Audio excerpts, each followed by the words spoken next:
कहानी की शुरुआत में हम गाड़ी में बैठी टेस नाम की एक लड़की को देखते हैं जो अपनी नई जॉब के सिलसिले में इस शहर में आई हुई थी। तभी वह एक बेहद ही वीरान घर के सामने अपनी गाड़ी रोकती है जहां उसने रहने के लिए एक ऑनलाइन रेंटल सर्विस से घर बुक किया था। टेस गाड़ी से अपना सामान लेकर धीरे धीरे उस घर के दरवाजे के पास जाती है, लेकिन दरवाजे पर लॉक लगा था।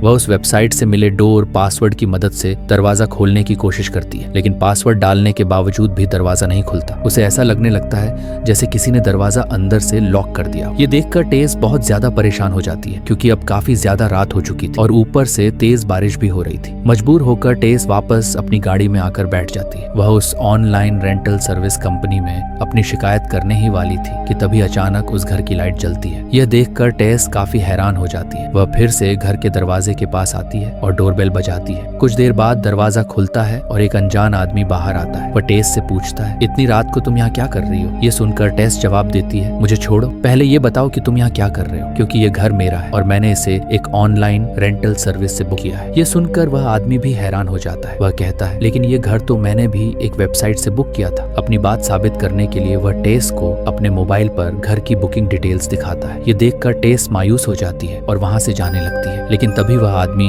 उसे रोककर कहता है, बाहर इतनी तेज बारिश हो रही है और रात भी काफी हो चुकी है। आज रात तुम यहीं रुक जाओ, सुबह होते ही तुम चली जाना। टेस को उसकी बात सही लगती है और वह रुकने का फैसला कर लेती है, लेकिन टेस को उस आदमी का इतना अच्छा होने पर कुछ अजीब सा लगता है। थोड़ी देर बाद जब वो आदमी वॉशरूम के लिए जाता है, तभी टेस की नजर टेबल पर रखे उसके वॉलेट पर पड़ती है। वह जल्दी से वॉलेट खोलती है और उसकी आईडी कार्ड से पता चलता है कि उस आदमी का नाम टॉम है। टेस तुरंत उस आईडी कार्ड की एक फोटो ले लेती है ताकि अगर उसके साथ कुछ भी गलत हो तो उसके पास सबूत हो। कुछ देर बाद टॉम वॉशरूम से बाहर आता है और टेस से कहता है, मुझे पता है तुम मुझ पर भरोसा नहीं कर रही हो, इसीलिए मैं सोफे पर सो जाऊंगा और तुम मेरे कमरे में जाकर सो सकती हो। टेस को भी एक सुरक्षित जगह चाहिए थी, इसलिए वह मान जाती है। वह कमरे में जाकर दरवाजा अच्छी तरह से लॉक कर लेती है और सो जाती है। लेकिन कुछ देर बाद टेस की नींद एक अजीब सी आवाज से खुलती है। वह आंख खोलकर देखती है कि उसके कमरे का दरवाजा खुला हुआ है, जबकि उसने उसे अच्छी तरह लॉक किया था। अब टेस को बाहर से कुछ अजीब सी आवाजें सुनाई देने लगती हैं। डरते डरते वह कमरे से बाहर आती है और तभी हम देखते हैं बेसमेंट का दरवाजा अपने आप बंद हो जाता है। घबराई हुई टेस धीरे धीरे टॉम के पास जाती है और देखती है कि टॉम सोफे पर सो रहा है, लेकिन वह सोते सोते तड़प रहा था जैसे कोई भयानक सपना देख रहा हो। तभी टेस टॉम को जगाती है और उससे पूछती है कि क्या तुमने मेरे कमरे का दरवाजा खोला था? जिस पर टॉम जवाब देता है, नहीं, मैं तो गहरी नींद में सो रहा था। ये सुनकर टेस वापस अपने कमरे में चली जाती है और इस बार दरवाजे को अच्छे से लॉक करके सो जाती है। अगली सुबह जब टेस उठती है तो वह देखती है कि टॉम अब घर पर नहीं है, लेकिन उसने टेस के लिए एक मैसेज छोड़ रखा था। उस पर लिखा था, मैं किसी काम से बाहर जा रहा हूँ, शाम तक वापस आ जाऊंगा। इसके बाद टेस भी तैयार होकर इंटरव्यू के लिए घर से निकलती है। बाहर का नजारा देखकर टेस हैरान रह जाती है क्योंकि बाहर पूरा इलाका वीरान पड़ा था। सारे घर टूटे फूटे हुए थे। ऐसा लग रहा था कि टेस के अलावा यहाँ कोई भी नहीं रहता। ये सब देखकर टेस को बहुत अजीब लगता है, लेकिन उसी समय उसे इंटरव्यू के लिए देर हो रही थी, तो वह ये सब छोड़कर इंटरव्यू के लिए निकल जाती है। और फिर टेस का इंटरव्यू होता है। वो बड़े ही प्रोफेशनल तरीके से इंटरव्यू देती है जिससे डायरेक्टर खुश हो जाती है। लेकिन इंटरव्यू के बाद डायरेक्टर टेस से पूछती है, तुम किस जगह रहती हो? तभी टेस बताती है कि वह बर्बरी स्ट्रीट में ठहरी हुई है। बर्बरी स्ट्रीट नाम सुनते ही डायरेक्टर घबरा जाती है। वह कहती है, वह जगह बिल्कुल भी ठीक दो नहीं, तुम्हें वहां से जल्दी से निकल जाना चाहिए। ये कहते हुए डायरेक्टर वहां से चली जाती है। जब टेस वापस घर की तरफ लौटती है तो उसे भी उस जगह से डर लगने लगता है, लेकिन जैसे ही टेस दरवाजे का लॉक खोलकर घर के अंदर जाने वाली होती है, तभी वह देखती है कि एक अनजान आदमी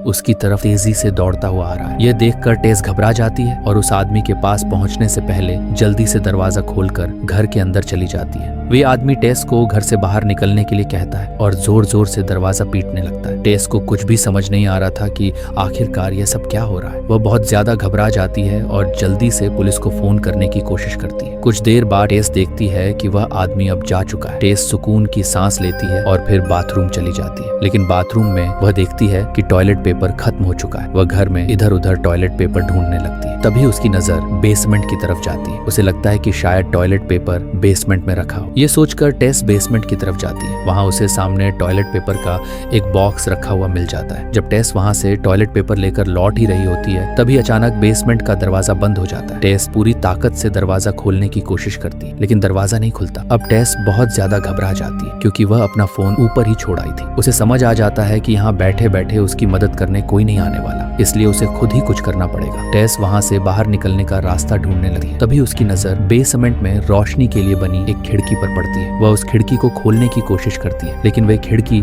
सिर्फ बाहर से ही खोली जा सकती थी। टेस उस खिड़की का शीशा तोड़ने के लिए कोई टूल ढूंढने लगती है, लेकिन टूल ढूंढते हुए उसे दीवार के अंदर से बाहर की ओर आती हुई एक रस्सी दिखाई देती है। टेस बिना सोचे समझे उस रस्सी को खींचने लगती है। रस्सी खींचते ही एक सीक्रेट रूम का दरवाजा खुल जाता है। जब टेस उस कमरे के अंदर झांकती है तो उसे अंदर कुछ भी नजर नहीं आता, क्योंकि कमरे के अंदर घना अंधेरा था। टेस जानना चाहती थी कि इस कमरे के अंदर आखिर है क्या, लेकिन डर के मारे वह अंदर नहीं जा पाती। तभी टेस के दिमाग में एक आइडिया आता है। वह एक बड़े मिरर की मदद से बेसमेंट में लगी लाइट की रोशनी उस अंधेरे कमरे में रिफ्लेक्ट करती है और टेस को उस कमरे के अंदर एक रास्ता नजर आता है। डरते हुए टेस उस रास्ते की तरफ आगे बढ़ती है और वहां देखती है कि अंदर एक और दूसरा कमरा है। उस कमरे का दरवाजा खोलने पर उसे अंदर एक गंदा बेड और पुराना वीडियो कैमरा दिखाई देता है। उस कमरे को देखकर ऐसा लगता है जैसे यहाँ किसी की वीडियो शूटिंग की जाती है। तभी टेस की नजर सामने दीवार पर पड़ती है, जहाँ खून से सना हुआ एक हाथ का निशान बना होता है। ये देखकर टेस बहुत ही ज्यादा डर जाती है और भागकर बेसमेंट को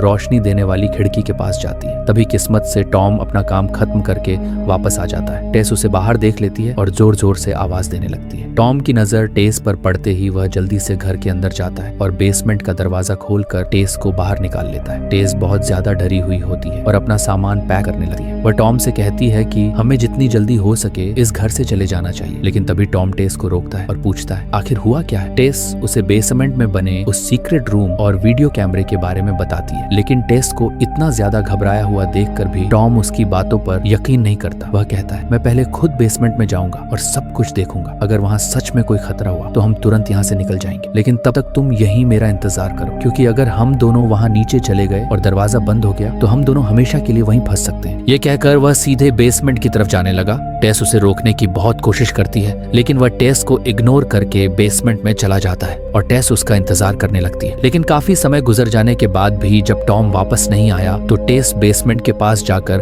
उसे आवाज लगाती है, लेकिन नीचे से कोई रिस्पांस नहीं आता। फिर टेस डरते हुए मजबूरी में नीचे जाने का फैसला करती है, लेकिन वह नीचे जाने से पहले बेसमेंट के दरवाजे पर एक कुर्सी रख देती है ताकि बेसमेंट का दरवाजा दोबारा लॉक ना हो जाए। फिर टेस अपने मोबाइल की लाइट जलाकर धीरे धीरे आगे बढ़ते हुए टॉम को ढूंढने लगती है, लेकिन टॉम उसे कहीं भी नजर नहीं आता। वह उस कमरे तक भी पहुंचती है जहां बेड और कैमरा रखा हुआ था, मगर वहां भी टॉम नहीं होता। अब टेस बहुत परेशान हो जाती है कि अचानक टॉम कहां गायब हो गया। वह उसे ढूंढते हुए और आगे बढ़ती है। कुछ दूर जाने के बाद उसे कुछ सीढ़ियां दिखाई देती है और तभी टेस को टॉम की आवाज आने लगती है, जो लगातार मदद के लिए पुकार रहा था। टेस बहुत ज्यादा डरी हुई होती है। वह बेसमेंट के और नीचे नहीं जाना चाहती थी, लेकिन टॉम के बार बार पुकारने पर उसे मजबूरी में नीचे जाना पड़ता है। आगे बढ़ते हुए टेस देखती है कि सीढ़ियां क्रॉस करने के बाद नीचे एक दूसरा बेसमेंट बना हुआ था, यानी बेसमेंट के अंदर एक और बेसमेंट। जब टेस टॉम को पुकारते हुए आगे बढ़ती है तभी अचानक टॉम किसी जानवर की तरह जमीन पर रेंगते हुए टेस के पास आ जाता है। टॉम बहुत ज्यादा घबराया हुआ था। उसने टेस से कहा बिल्कुल भी शोर मत करना, हमारे अलावा भी यहाँ कोई है जो मुझे मारना चाहता है। अब ये लोग निकलने वाले ही होते हैं कि तभी अचानक एक लंबी हाइट वाली औरत दौड़ते हुए आती है। वह टॉम को पकड़ लेती है और उसका सिर दीवार पर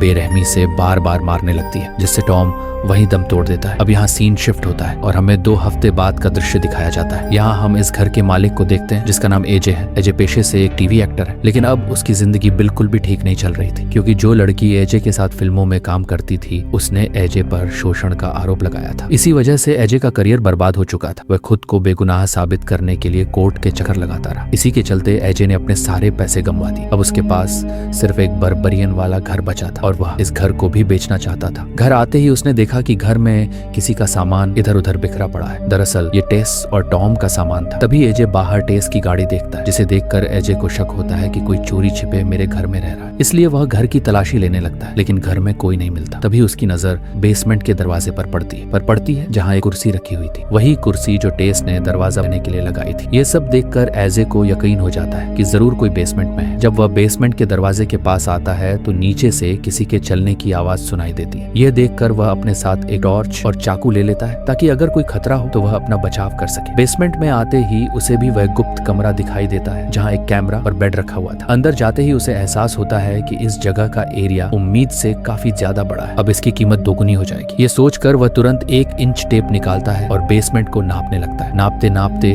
वह एक कमरे तक पहुंच जाता है जहाँ टीवी पर एक शो चल रहा होता है जिसमें दिखाया जा रहा था कि एक माँ अपने बच्चे को कैसे स्तनपान कराती है। एजे यह सब देख ही रहा होता है कि तभी अचानक कोई उसके हाथ से इंची टेप खींच लेता है। यह देखकर एजे घबरा जाता है और जिस तरफ टेप खींची गई थी उसी तरफ वह टॉर्च घुमा देता है। तभी उसे सामने से किसी के गुर्राने की आवाज सुनाई देती है और तभी उसके सामने वही डरावनी औरत नजर आती है जो उसकी तरफ बढ़ने लगती है। उसे देखकर एजे डर के मारे वहां से भागने लगता है और भागते भागते अचानक एक गड्ढे में गिर जाता है। गड्ढे में गिरते ही वह औरत ऊपर से जाली बंद कर देती है जिससे एजे वहीं कैद हो जाता है। एजे को कुछ भी समझ नहीं आता कि आखिर उसके साथ यह सब क्या हो रहा है। तभी उसके सामने टेस आती है जो पिछले 2 हफ्तों से उसी गड्ढे में फंसी हुई थी। एजे बहुत ज्यादा डरा हुआ होता है। तब टेस उसे संभालते हुए कहती है, बिल्कुल भी शोर मत करना वरना वह लेडी गुस्सा हो जाएगी। अगर तुम्हें जिंदा रहना है तो वह लेडी जैसा कहे वैसा ही करना होगा, नहीं तो वह तुम्हें जान से मार देगी। कुछ देर बाद वही लेडी आती है और ऊपर से एक दूध की बोतल टेस की तरफ बढ़ाती है। टेस बिना सोचे समझे एक छोटी बच्ची की तरह उस बोतल से दूध पीने लगती है। इसके बाद वह लेडी बोतल एजे की तरफ करती है लेकिन एजे दूध पीने से मना कर देता है। टेस एजे से कहती है, तुम ऐसा मत करो, चुपचाप दूध पी लो, क्योंकि वह लेडी चाहती है कि हम उसके बच्चों जैसा बर्ताव करें। लेकिन एजे फिर भी मना कर देता है। ये देखकर वह लेडी गुस्सा हो जाती है और गड्ढे में उतर आती है। वह पहले टेस को एक अच्छे बच्चे की तरह गले लगाकर प्यार करती है और फिर गुस्से से एजे की तरफ देखती है। इसके बाद वह एजे को घसीटकर अपने साथ ले जाती है। वह एजे को उसी कमरे में ले आती है जहां टीवी चल रही थी और टेस इसी का मौका पाकर गड्ढे से बाहर निकल आती है। लेकिन तभी गलती से टेस का पैर इंच टेप से टकरा जाता है जिसकी आवाज वह औरत सुन लेती है और वह समझ जाती है कि टेस यहाँ से भागने की कोशिश कर रही है। अब वह लेडी एजे को वहीं छोड़कर टेस का पीछा करने लगती है। टेस तेजी से दौड़ते हुए ऊपर बेसमेंट के दरवाजे तक पहुंच जाती है लेकिन बेसमेंट का दरवाजा लॉक हो चुका होता है। टेस पूरी ताकत से दरवाजा खोलने की कोशिश करती है लेकिन जब दरवाजा नहीं खुलता तो वह जल्दी से भागकर बेसमेंट की खिड़की का कांच तोड़ देती है और बाहर निकलने की कोशिश करने लगती है। इस दौरान वह लेडी भी टेस के काफी करीब आ चुकी थी लेकिन इससे पहले कि वह टेस को पकड़ पाती तभी बाहर से एक आदमी आकर टेस को बाहर की तरफ खींच लेता है। यह देखकर वो लेडी बहुत ही ज्यादा गुस्सा हो जाती लेकिन टेस की जान बचाने वाला कोई और नहीं बल्कि वही आदमी था जो शुरुआत में टेस को घर के अंदर जाने से रोक रहा था। तभी टेस उस आदमी से कहती है, इस घर के अंदर एक खौफनाक लेडी रहती है और अभी भी एक आदमी उसकी कैद में है, लेकिन उस लेडी के बारे में उसे पहले से ही पता था। तभी वह आदमी टेस से कहता है, तुम जितनी जल्दी हो सके इस शहर से दूर निकल जाओ। अगर तुम इस इलाके के आसपास कहीं भी दिखी तो रात के समय वो लेडी तुम्हें ढूंढ निकालेगी और जिंदगी भर के लिए अपने पास कैद कर लेगी। शुक्र करो कि तुम्हारी जान बच गई। अब टेस वहां से जाना तो चाहती थी लेकिन वह एक अच्छे दिल की लड़की थी। लेकिन अगर आप टेस की जगह होते तो क्या आप एक खूंखार लेडी से एजे को बचाने जाते? हमें कमेंट में जरूर बताइए। टेस एजे को उस हाल में छोड़कर नहीं जाना चाहती थी और किसी को मदद के लिए ढूंढने लगती है। दूसरी तरफ मौका पाकर एजे भी उस जगह से निकलने की कोशिश करता है लेकिन तभी उसे उस औरत की गुर्राने की आवाज सुनाई देती है जिसे सुनकर एजे बहुत ज्यादा डर जाता है और उस लेडी से छिपने के लिए सुरंग के और अंदर जाने लगता है। तभी वह लेडी भी एजे का पीछा करने लगती है। आगे बढ़ते हुए एजे एक ऐसी जगह पहुंचता है जहां रास्ता खत्म हो चुका था। अब एजे बुरी तरह फंस चुका था और वह औरत उसके ठीक सामने खड़ी थी। अब एजे को लगने लगता है कि उसकी मौत पक्की है लेकिन तभी वो लेडी न जाने क्यों आगे आने से डरने लगती है और एजे को वहीं छोड़कर चुपचाप चली जाती है। तभी एजे पीछे मुड़कर देखता है तो उसे एक दरवाजा दिखाई देता है। वह उसके अंदर जाकर देखता है जहाँ सारा सामान इधर उधर बिखरा पड़ा था। उस कमरे में एक टीवी भी चल रहा था। एजे कमरे की तलाशी ले ही रहा था, पीछे से किसी के आने की आवाज सुनाई देती है। एजे जब टॉर्च की रोशनी में पीछे मुड़कर देखता है तो वहाँ एक बूढ़ा आदमी बेड पर पड़ा होता है। वो बहुत ज्यादा बीमार लग रहा था, न वह बोल सकता था और न ही उठने की हालत में था। एजे को लगता है कि शायद उस लेडी ने इसे भी कैद कर रखा है, इसलिए एजे उसकी मदद करने लगता है लेकिन वह बूढ़ा आदमी बार बार एक ड्रॉअर की तरफ इशारा करता है। एजे ड्रॉअर उसके करीब कर देता है। उसी कमरे में एजे को ढेर सारी रिकॉर्डेड टेप्स दिखाई देती है और हर टेप पर किसी अलग औरत का नाम लिखा होता है। तभी एजे जैसे ही एक टेप उठाकर प्ले करता है उसके होश उड़ जाते हैं क्योंकि उस वीडियो रिकॉर्डिंग में वही बूढ़ा आदमी एक औरत के साथ घिनौनी हरकत कर रहा होता है। ये देखकर एजे जैसे ही पीछे मुड़कर उस बूढ़े आदमी की तरफ देखता है, वह बूढ़ा आदमी ड्रॉअर से एक गन निकालता है और खुद को शूट कर लेता है। दूसरी तरफ टेस पुलिस ऑफिसर्स के साथ उस घर के बाहर पहुंचती है। वह उन्हें सारी बात समझाने की कोशिश करती है कि इस घर में क्या क्या हो रहा है, लेकिन पुलिस वालों को टेस पर यकीन नहीं होता क्योंकि उसके कपड़े पुराने थे और उसकी हालत भी बहुत खराब थी। उन्हें लगता है कि शायद टेस नशे की हालत में है और वे टेस को इग्नोर करके वहां से चले जाते हैं। यह देखकर टेस बहुत ज्यादा दुखी हो जाती है। अब रात भी होने वाली थी। तब टेस अपनी गाड़ी में बैठ जाती है क्योंकि उसे पता था कि रात होते ही वो लेडी उसे ढूंढने बाहर निकलेगी। और जैसे ही अंधेरा होता है वह लेडी टेस को ढूंढने घर से बाहर निकलती है। इससे पहले कि वो लेडी टेस को कार में देख पाती, टेस कार को फुल स्पीड में चलाती है और उस लेडी को जोरदार टक्कर मारकर दीवार से चिपका देती है। भयानक टक्कर के चलते वो लेडी वहीं बेहोश हो जाती है। मौके का फायदा उठाकर टेस एजे को ढूंढने निकलती है। तभी हम देखते हैं कि एजे उस बूढ़े आदमी की गन उठाकर बाहर निकलने की कोशिश कर रहा होता है, लेकिन अंधेरा होने की वजह से एजे को कुछ भी दिखाई नहीं देता। तभी उसे सामने से कोई उसकी तरफ आता हुआ दिखता है। एजे अपनी गन से फायर कर देता है। जब वह पास जाकर देखता है तो वह टेस होती है, लेकिन टेस की किस्मत अच्छी थी कि गोली उसे बस छूकर निकल गई थी। अब एजे टेस को घर से बाहर लाता है और तभी टेस देखती है कि उसने जिस लेडी को कार से दीवार में चिपकाया था वह अब वहां से गायब हो चुकी थी। इधर टेस की कार भी टक्कर की वजह से खराब हो चुकी थी, इसलिए वे कार से तो नहीं भाग सकते थे। अब दोनों लोग पैदल ही वहां से भागने लगते हैं। कुछ दूर आगे जाने के बाद उन्हें वही अनजान आदमी मिलता है जो इशारे में उन्हें चुपचाप अपने पास बुलाता है और कहता है वो लेडी यहाँ तक नहीं आ सकती। एजे हैरान होकर पूछता है वो लेडी कौन है और मेरे घर पर क्या कर रही, जिस पर वह आदमी कहता है वो लेडी पिछले 40 सालों से इस घर में रही है और ये घर उसके पिता का है। लेकिन एजे कहता है ये कैसे हो सकता, ये घर तो मेरा है। जिस पर वह आदमी जवाब देता है दरअसल कागजात के मुताबिक तो ये घर तुम्हारा है, तुमने इसे कुछ साल पहले खरीदा होगा। लेकिन इस घर का पहला मालिक फ्रैंक नाम का एक आदमी था और वह लेडी फ्रैंक की बेटी है। फ्रैंक एक बेहद बेरहम इंसान था। वो औरतों को किडनैप करके वेस्टमेंट में बांध दिया करता था और उनसे गलत तरीके से जबरन बच्चे पैदा करता था। लेकिन बच्चे पैदा होने के दौरान अगर लड़का पैदा होता तो वह उसे मार देता और अगर लड़की पैदा होती तो उसे कैद में रखकर पालता था और बड़ी होने पर उनके साथ भी दुर्व्यवहार करता था। फ्रैंक की ज्यादातर बच्चियां कमजोर हुआ करती थी, जिस वजह से उसकी ज्यादातर बेटियां मर गईं, लेकिन उनमें से एक यह लेडी आज भी जिंदा है। वह आदमी बताता है कि यह लेडी फ्रैंक के गुनाहों की सजा और वह करीब 40 सालों तक इस घर के नीचे कैद रही। हमेशा अंधेरे में रहने के कारण वह ज्यादा रोशनी बर्दाश्त नहीं कर सकती, इसलिए वह लेडी रात के समय बाहर निकलती है। आगे वह आदमी बताता है वो लेडी तुम्हें दोनों को अपना बच्चा मानती है, इसलिए वह तुम्हें जान से नहीं मारेगी बल्कि अपने पास हमेशा के लिए कैद करके रखेगी। ये सब सुनकर एजे समझ जाता है कि सुरंग में जिस बूढ़े आदमी ने खुद को गोली मारी थी वही फ्रैंक था। अभी उनकी बातें चल ही रही थी कि तभी पीछे से दीवार तोड़कर वह लेडी उनके पास आ जाती है और उस आदमी को गर्दन से दबोचकर बेरहमी से मार देती है। डर के मारे एजे टेस को उसी हालत में छोड़कर भाग जाता है। टेस भी जख्मी हालत में एजे के पीछे भागते हुए एजे से बार बार मदद के लिए पुकारती है, लेकिन एजे टेस को इग्नोर करते हुए पानी की टंकी के ऊपर चढ़ जाता है। उसके पीछे टेस भी किसी तरह लड़खड़ाते हुए पानी की टंकी के ऊपर पहुंच जाती है। एजे और टेस देखते हैं कि वह लेडी भी उनके पीछे आ रही है। अब एजे उस लेडी को मारने के लिए अपनी गन निकालता है, लेकिन तभी उसके हाथों से गन छूटकर नीचे गिर जाती है। कुछ ही देर में वह लेडी भी पानी की टंकी पर पहुंच जाती है। एजे अपना जीवन उस अंधेरे बेसमेंट में नहीं बिताना चाहता था, इसलिए एजे उस लेडी की ममता का फायदा उठाकर मानवता को शर्मसार करने वाली गंदी हरकत करता है और बेचारी टेस को पकड़कर नीचे फेंक देता है। लेकिन वो लेडी टेस को बहुत ही ज्यादा प्यार करती थी, इसलिए अपनी जान की परवाह किए बिना टेस को बचाने के लिए वह भी उसके पीछे कूद जाती है। एजे जब नीचे झांक कर देखता है तो पाता है कि उस लेडी ने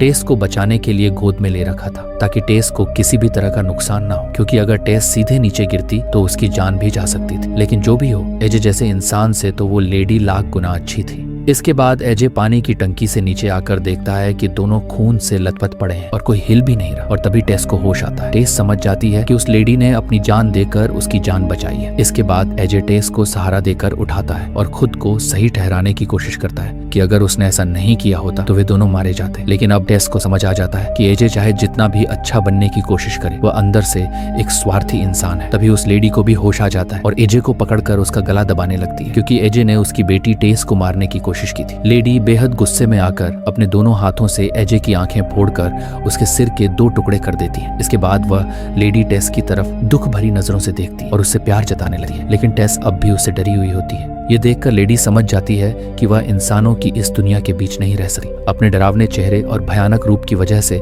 लोग उसे कभी स्वीकार नहीं करेंगे। वह टेस से इशारे में कहती है तुम मुझे मार दो। टेस ऐसा करना नहीं चाहती थी, लेकिन वह उस लेडी की मजबूरी समझ सकती थी। आखिरकार टेस अपने जज्बातों को काबू में करके उस लेडी को शूट कर देती है और इसी सीन के साथ ये मूवी यहीं पर समाप्त होती है। तो दोस्तों, आपको ये कहानी कैसी लगी हमें कमेंट सेक्शन में जरूर बताइए और साथ ही हमारे चैनल नाइट एक्सप्लेन को सब्सक्राइब जरूर करें। मिलते हैं एक और नई कहानी के साथ।